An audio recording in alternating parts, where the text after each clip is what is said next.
Welcome to Breakthrough. Thank you for joining us. Be sure to click the subscribe button followed by the bell icon so you don't miss any future videos. Whenever we tell a story, whenever we tell a good story, there's always an and. Amen? There's always an and. There's a wrapping, if you will, right? There's a wrapping to the story. There's a wrapping that happens in all of our lives. I got up this morning and I said to myself, I love you and you are good looking, okay? But there is an and to that story, amen? There is a reason why I affirmed myself in the mirror this morning, amen? There's a reason why I said to myself, I love you. You know, because I have had a lot of struggles in my life, and there have been a lot of things that have gone on in my life, and there's a need for me to love who is inside of me, amen? Who is inside of me is important, amen? My perception of who I think I am, amen? Amen? You know, I counted the word and in this story. I had never counted before the word and because it starts in every verse. There's an and in almost every verse in this story, except for a couple of verses it doesn't have an and. And we'll talk about those verses in a little bit. But I counted the and, and there were 15 ands in this story. It says and.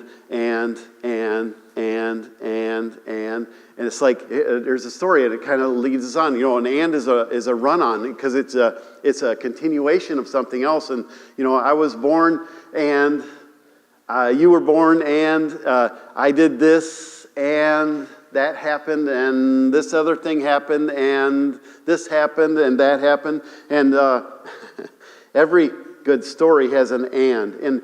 In the and is the context, is the description, it's the meat of the story. It's the explanation of what happened and how I got to a certain place in life. It's the thing that adds flavor to the story. Amen? Flavor to the story. Amen?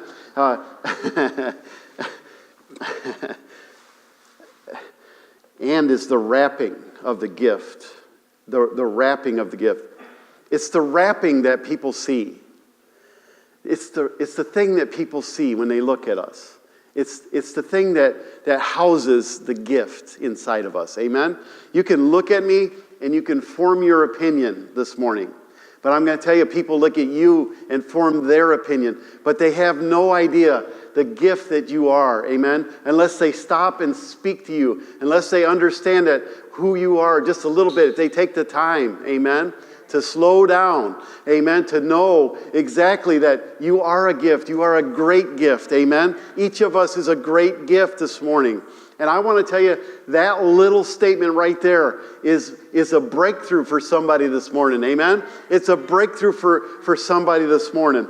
And Jesus longs, amen, He longs for us. I just wonder how many of us are guilty of forming our opinion based on what we see and not forming our opinion based on what God says. Amen? And I wonder how many churches are full of people that have opinions about everything but don't take the time to understand the gift inside of each of us. The thing is we need each other. The reason why you come to church is not for yourself necessarily. It's for somebody else. The miracle that you're looking for could be sitting right next to you this morning. Amen? It might be in a relationship that is formed in a chair or after the chair or during the message or whatever. There is iron sharpening iron, the word says. Amen? I will never be perfect without you helping me to be perfect. Amen? I need you in my life. You need me in your life, whether you like it or not. We need each other. Amen? You are not supposed to be alone. Amen? I talk to people all the time, and we feel alone. We get to a place where we feel alone. We feel like being alone. We feel like doing everything by ourselves because nobody understands me.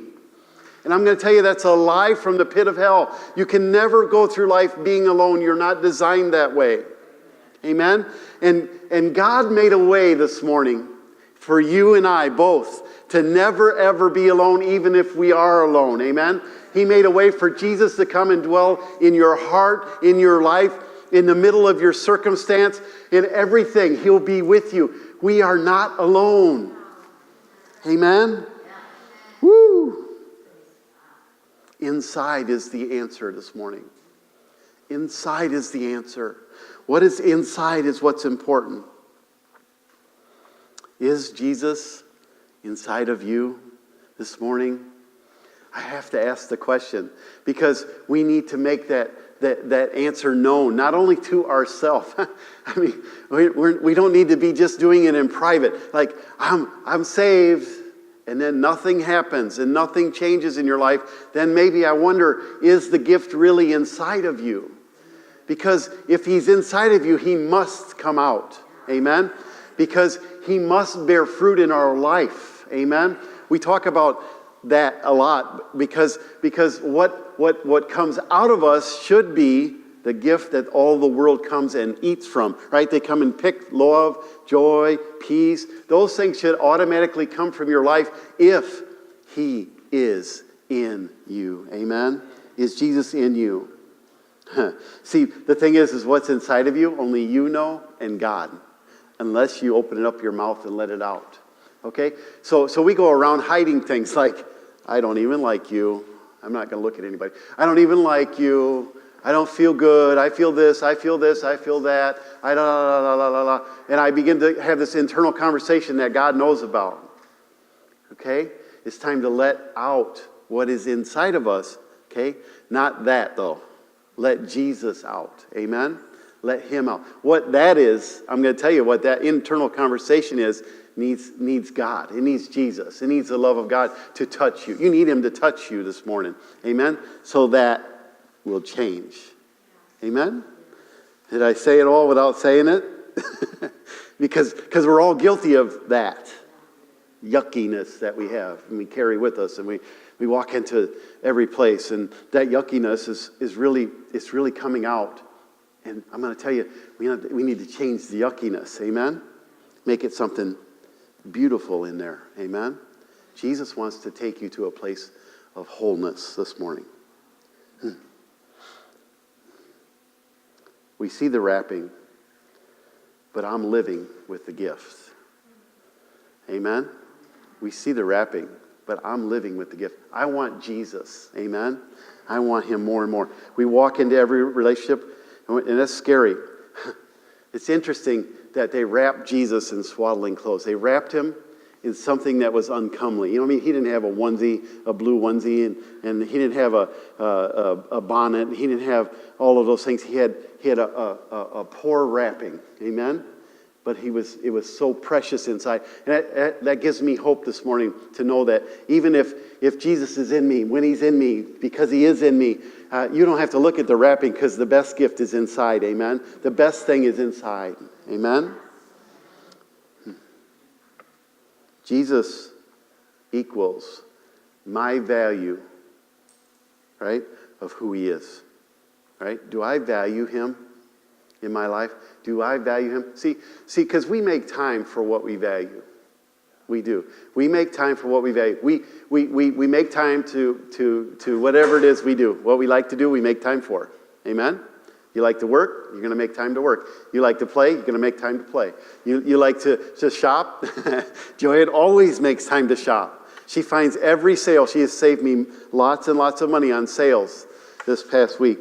And she knows how to do it, okay, because she likes to do it, right? You make time for what you like. Amen? The world disregards his value. That's what happens.